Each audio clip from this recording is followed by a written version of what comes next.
Here we go.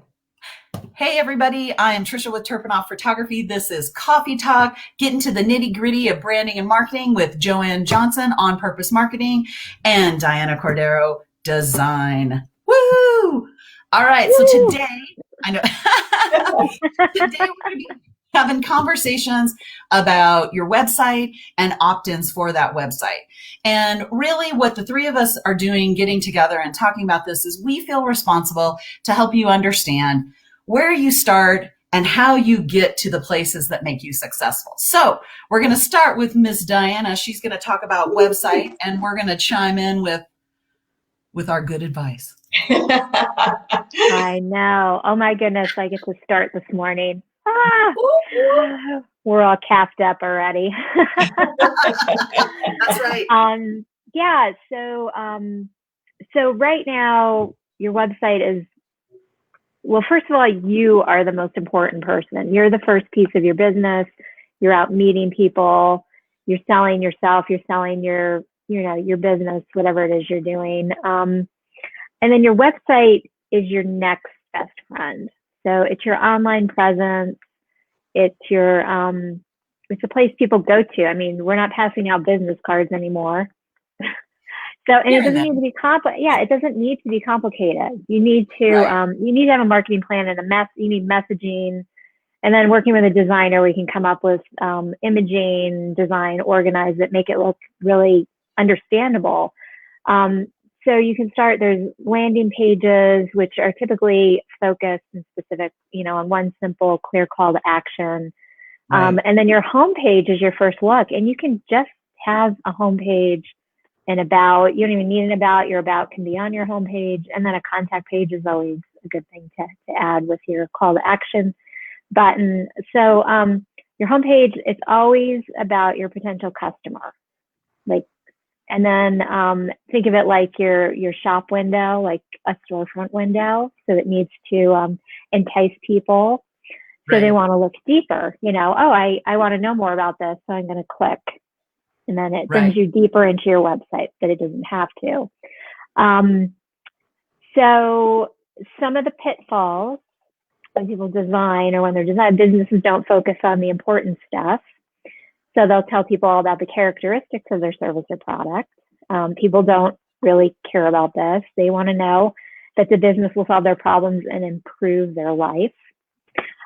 Businesses don't communicate their message clearly. So website has less than 15 seconds to capture a visitor's attention. And a lot of what they see is subconscious. It's not always, some of it's conscious and some of it's subconscious. And then the second, the third is just, there's a bad product, which doesn't solve anybody's problem. So what you're saying is, and there's not much, me as a designer can do about that. Exactly. Well, anyway, wouldn't you agree, Diana, that you've got to start, and we talked a little bit about this in our first coffee talk, is that you've got to start by understanding who you are as a brand, and you've got to understand what stories you're going to tell. And I have to tell you, over this last week, I have gotten just like banged over the head with stories. It's like every event that I'm attending on Zoom, every person I talk to, somehow stories comes up. And I know that we've got to get better at telling those stories. And I think sometimes we jump the gun because marketing's very important. I mean, it is the lifeblood of your business, but if you don't have your foundation built, understand your brand story, and understand how to get those stories out, like you said, figuring out the pain points of your clients, the website, that's not where you start first. It's funny, every time I talk to someone new in business, they want to talk about they talk about website and marketing. And I'm always like, whoa. Like, do you have your policies and procedures in place? Do you understand what your brand is? And because the website and the marketing is all the sparkly stuff that we are like, woo. Yeah, it's the second thing that people, you need to be meeting people, talking to people, and then they can go there and learn more about what it is you do. And it kind of, legitimizes yourself too. But going into the storytelling, so your customer should always be the hero of your story, not your brand. There's just a whole bunch of sorry, I actually have a thing on storytelling here. So you think of it like a movie script in a way, when you're telling your story. So you've got your customers, your hero of the story. They have a problem, which is the villain. So they're going to either Google the problem or ask for referrals. And then the business meets the professional, and the professional has empathy and, learning the why and what it is they're looking for. So they give them a plan, which, and then there's call to action. And then we want a happy ending to our story, we want success at the end of it. So, and the customer is then the hero, and they purchase your product, or you help them avoid failure or making a bad decision. So that's cool. That's a cool analogy. Yeah, I love that. Yeah, just a neat little analogy I'd found and presented somewhere else. But your homepage you want it to tell your story as well, and you want to do it simply, because remember, you have 15 seconds. You want a simple headline, a simple graphic or photograph, engaging images. You want to engage them, and short text. I know somebody recently asked me, I thought you had to have 300 words or something with the Google analog. I don't even know. You just want it short, sweet, and simple. Right. People can click on your links and read more about the product or service if they want to. But pages of text, they're not going to read it all. And it needs to be understandable. You can read it pretty easy. And then testimonials are good. So go ahead, Donna. What do you think about or Joanne? Why did I call you Donna? Oh my gosh, because you just look like a friend of mine named Donna. What do you think about video on the homepage? Like putting a short video about it kind of brings out the know, like, and trust factor better, and you can give them a clear call to action. I think that it will catch attention and engage people. So if it catches your attention and engages you, then you're sucked in. It's great. Right. So so I think it's fine. Yeah, I think it's important too. I agree. Well, and it's Joanne, what was it that Kim Yancey said about your website? Oh yeah, he said, I love this. He said, think of your website as your VP of marketing. Yes, I loved that. Isn't that awesome? So it's your second person, and it's working for you 24 hours a day. Mm-hmm. You should be, it should be making some money for you. Right. And I think it's important going back to the foundations and knowing who you're talking to, right? So when you're clear on who you're talking to, then it will be attractive to them. You will say the right things. It will bring them in because you're talking to that person. And knowing your story, because it's a VP of marketing, knowing your story, especially in this day and age where everything's on Zoom now, we're not meeting as much in person as we used to. You don't have the opportunity as much to tell your story in person. So your website really needs to have that on there. And so then so that you are consistently putting your story out there so that people know what that is and what you're about. Yeah, exactly. So kind of, I guess, in conclusion, so successful, it's going to capture your visitor's interest in less than 5 seconds, and then about 15 seconds from there. And there's 3 questions. No pressure. 3 questions. I know, this always shocks people. And I guess it shocked me too when I started looking at statistics. So people consciously and subconsciously are going to ask themselves, what do they do? How can they help me? And what do I have to do to buy or engage? So those are like 3 major things that you gotta grab. You have to have your call to action too, which is your buy or engage. So so that's just kind of a quick little outline of it. And I guess the other thing, it's good. I really recommend hiring a professional. Because I've come across situations where people have had them designed, they've gotten in with a service, not that there's anything wrong with it, but I know somebody during COVID, he's in medical and he's trying to get them to put up, important information, and they weren't doing it. So he got super frustrated. So I'm actually helping him build it so he has control over it. Right. And then, some other people, it hasn't necessarily had a designer involved. It's just somebody who can code and build websites. Right. Which is fine. But again, there's, it should be a little user friendly. It's good to have the collaboration with everybody. Absolutely. There's a fine line between just throwing something up there and just having something pretty, right? I mean, it serves a purpose, and it has to serve that purpose. Otherwise, in my opinion, it's worthless. Absolutely. Well, and here's the thing. You can go on the cheap, but I got to tell you, one way or another, you're going to pay for it. Yeah. And so if you go on the cheap, you'll go on the cheap and you'll pay for it. And then you'll have to pay somebody else, just like this gentleman's doing with you, Diana. Now he has to pay you to help him figure out how to get him in, where that just shouldn't be the case. Like a good web designer should finish the website. You should know how to get into things. Like I know how to, I don't do anything else on my website but put photos up. I rearrange them. That's all I do. Yeah. Everything that has to do with code, I have my professionals do that because it's just worth it.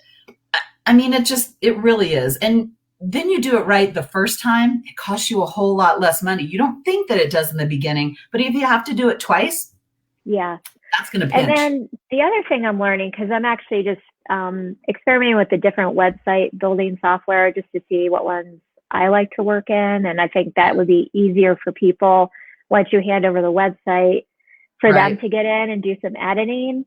So some of these are they're not user friendly. They're very complicated. I mean, because even one I'm working on, there's this learning curve. Like, okay, how does this one work?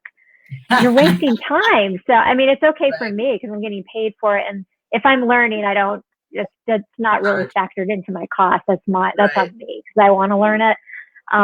But it's time consuming. So how much is your time worth? That's so true too. Yeah, exactly. Well, and then of course, on my end of the website, it is really super important to have compelling images of yourself, whether we're showing off your brand, whether we're showing off your lifestyle. And I consider family to be part of your lifestyle. But man, I'm telling you what, just like Joanne was saying, either start with a great video, and it should be a professional video, even if it's only a minute or two at the top of your website. But then everything else that you got, if you're a coach and you want to show off you with some of your clients, if you want to show yourself speaking, those all should be done professionally for your website. You can have a couple fun, candid ones on your about page, but man, as a professional, you garner the respect of your clients when they see that you took the time to actually have professional photos. So that's something always to think about, because again, it's the same with the website. You can do it on the cheap, but a lot of times, like I had a client who now I've had for 5 years. I photograph her every year. And when she came to me, she'd had 2 photographers take her photos that she was not using because she used someone who was a little too new, somebody who didn't really know about branding. And so you've got to choose the experts. And it's funny, the people, we're all experts. And so I hire experts to do all the things that that aren't my lane. Like I don't do my social media. And Joanne and I are getting ready to talk about her helping me with my LinkedIn because I have no idea what to do when it comes to that. Could I learn? Yes. Like Diana learning how to do programming for websites is one thing. It's just like me taking lighting classes or me taking classes that hone my skills. Those are all very important. And I do that every year, much like Diana's doing with these new programs. But yeah, I don't do anything that is out of my lane. It never turns out as good as somebody who's a professional. And then I've just wasted a bunch of time and money. So yeah, I agree. And, you can tell, and people look you up. So there's a thought, a school of thought out there that you don't need a website. And me and Tricia were kind of talking about that before this live. And I get that to a point, like, don't let that stop you, right? So if you're going, well, I'm going to launch my business, but I don't have a website, so I can't do that. Well, that's crazy, right? Okay, so that I agree with. But when you think about people who have referred you to other people, what do? Don't you go check out their website? every That's time. one of the first things I do is I check out their website. Yep. I check them out on social media. I see what's going on because I don't know them. Then then I decide, do I want to call them? Is this worth my time to call them and have a conversation about whether or not we can work together? Right. So I think it's important to have something. Yes. So even if you don't have a full-blown website, maybe you just have an about page or, something where people can look you up, I think is really important. Right. And I get like, oh, you don't need one. Well, I think in this day and age that you do, but certainly don't let that stop you. If you're starting out and you don't have the money yet or whatever, the resources to go and get a full-blown website, at least have somebody help you set up a page, that then they can go and build out from there. That can be built out. Yeah, exactly. But you've got a really good point, and I absolutely agree with that. I think you've got to build your foundation to then have a compelling website, whether it's, just a couple pages or not, but start, make sure you've got that foundation. But you're right. It's funny. I don't think you should stop your business because you don't have the site. You're right about that. But as soon as you understand all of your foundational pieces and your brand, definitely get in there and have a few, just like you said, a few pages that you can then expand on, because it's true. I mean, whenever I'm looking for anyone, like just recently, I was looking for someone and I put it up on an eWomen page. I have 12 people to talk to, and I am going to go and look at every one of their websites, every one of their Facebook pages, and I'm going to decide if I actually then want to interview them. And so, I mean, that's a really good example. It's like, you know what? You've got to have something that people can go look at, or at the very least, if you've got your Facebook for right now, that's active. It has to be active. Like I went and looked at somebody's Facebook page. The last time they posted was in 2019. I was like, I'm sorry. I was not impressed. I don't mean to be mean, but I just wasn't. It's like, come on, you can do a post once a week, even if it's just something silly, like today, I think I put up something that was like, this year, what I'm thankful for is elastic waistbands. It was just silly, but it's important to stay in front of people and make people laugh. So now, I guess I should be posting on my business page more, which I just set up. Diana, you're I'm always on the personal. There's lots of stuff on there. That's funny.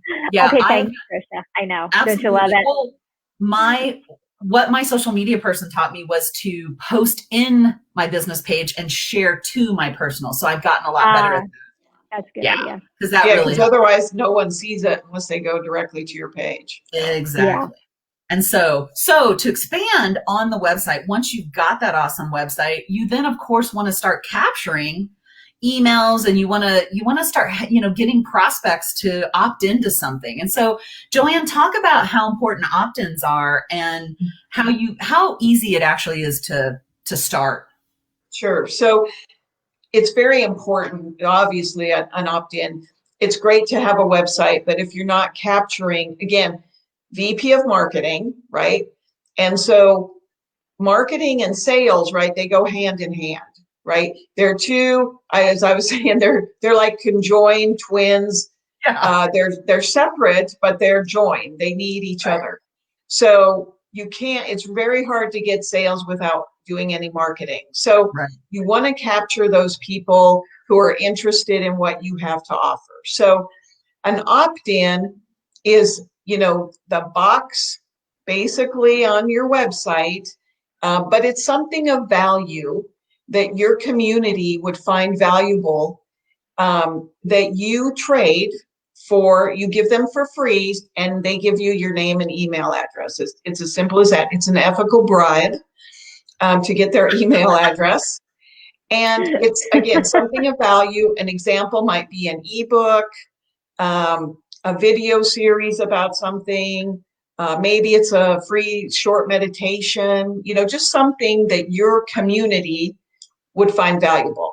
And so, we all know what a sales funnel looks like, right? Marketing's the same way. So your marketing funnel, so it's wide at the top and you want to get as many people in as possible. And that's what your opt-in does. Not all of those people will be your ideal client, and that's okay.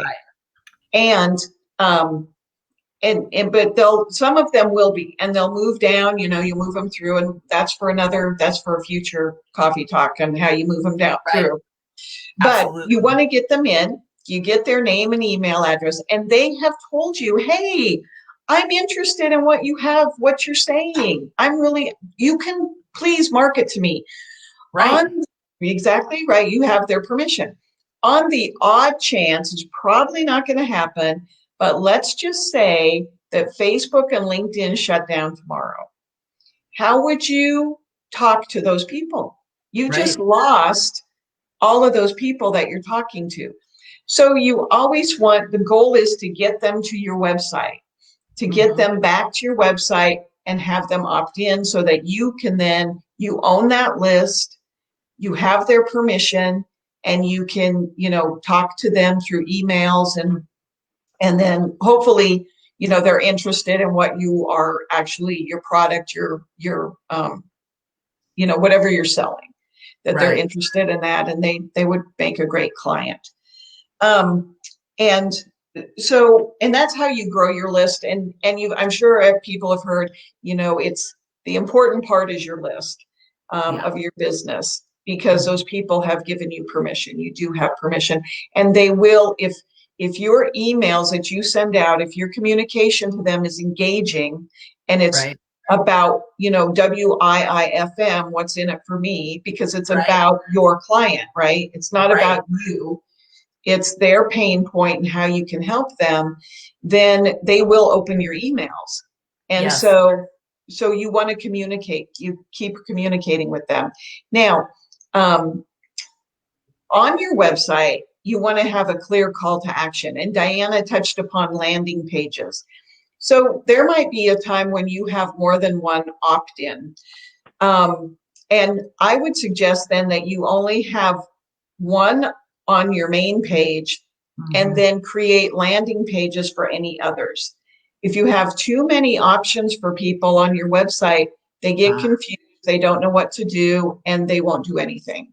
Right. So they'll just leave. Joanne, can you give an example of, so you've got an opt-in on your website on like your homepage, and then give an example of so maybe that's like 10 tips on how to do be better. I have a perfect example.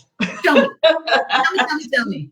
So I love health coaches because they're so easy to use for examples in marketing, I think. So for health coaches, right, you've got the mindset piece, you've got the nutrition piece, you've got the exercise piece, and there could be some other things. I'm simplifying this. So let's say you've got the nutrition piece on your website on the main page. Let's say you've got 7 recipes to, depending on who your market is, let's say you've got 7 recipes to hide vegetables in food so that your kids eat them, right? So you get more vegetables to your kids. So that might be your opt-in on your front page. Okay. So, busy moms are maybe that's your target. Your ideal client is a busy mom. So great. The people who are wanting more information about nutrition are going to opt into that one. So then you might have a landing page, which, as Diana said, is a page on your website that has one focus. It's one focus. You need to do something. So then you'd have a landing page about exercise. And maybe you've got a series that you're giving away, or maybe you'd even do a challenge that you can promote on social media and drive them back to your challenge page, your landing page, where you're doing, 2 weeks of, high intensity training and, just a workout challenge where you're doing something every day for 2 weeks. Or so like here's a 2-week challenge for busy moms to get exercise in. Yes. Yeah. Teach them how they can fit that into their busy day. Yeah. That's cool. And then the last one could be about mindset and how taking care of yourself is not selfish. How do you take care of yourself and find that time, and also exercise? Why it's important for you to take care of yourself. It's like on the airplane, right? If you're with a child, put your mask on first and then do theirs for the air, for Right. the oxygen, because you can't help people if you're empty, right? Yeah. So you can't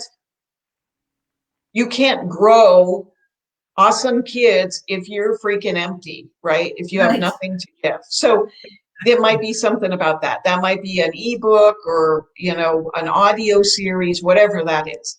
And Cool. so, yeah. And so, and what's else is cool about that is then you segment your market.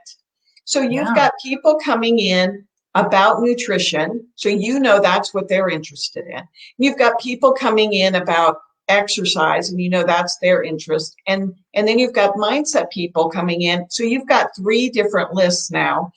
And you Wow. can target those people specifically on what they want. And maybe you've got this awesome program. It's your big high-end program that melds all of that together. And eventually you'll work them through your funnel down to that program that covers all of it. Wow. But in the meantime, you can talk to them specifically about what they're interested in.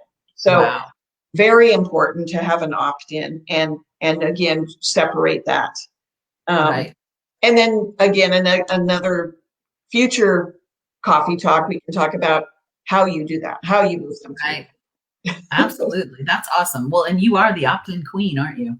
Yes. It's important, it's about building community and as Sandra says, loving on your prospects. Exactly. The love, and that's how you do it. So yeah. Exactly. And not loving on them too much. No. Yeah. Not annoying them.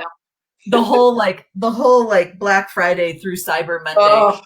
I have people that have sent me easily between Friday and today, even 10 emails through this week. I'm like, come on, guys. Like, if I wanted it, it would have hit me the first time. So yeah, but maybe the second is a reminder.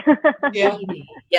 So and I know Joanne all of that too, to help people make sure that they're not over loving.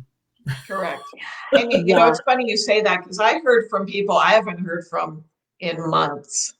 I got emails from people about Black Friday specials and Cyber Monday that I hadn't heard from for months. So it's oh, really? Okay. That's the other thing that I don't know why that bugs me so much too. It does though. It's like, hey, like just keep in touch with me once a month, and then I'm cool with you Cyber and me, know.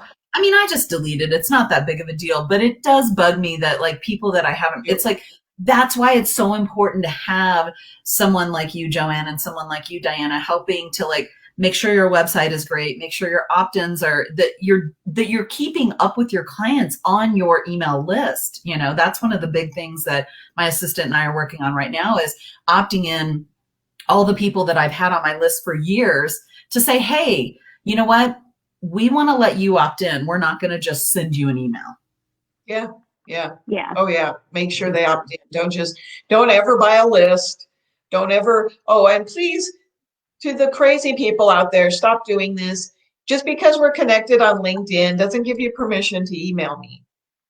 Do you guys get that?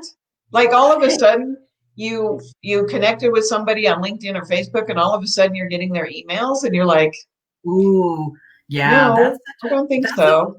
Don't do that. No, because you never get any business from that. That's what people that don't just understand. ticks people off. It's about relationships. You've got to build that relationship. It's so true. If you don't pick up anything else from me, please pick up that tip. Yeah, I would agree with you. It's all about relationships. I actually had a call yesterday with a sales coach who we were just getting to know each other. We'd seen each other on a couple SBI or, a couple of strategic business introductions. And it was funny at the end, she works with newer clientele, and she said they would be very disappointed that we were ending this call and neither of us tried to close each other. And I was like, oh my God, like I just wanted, it's so funny because it's like, I think Kevin Knievel talks about it. He's like, or actually I hear it a lot. It's like, this is our first date. We're not going to go have sex right now. Exactly. Or we're not getting married. We just had dinner, and now let's go get married.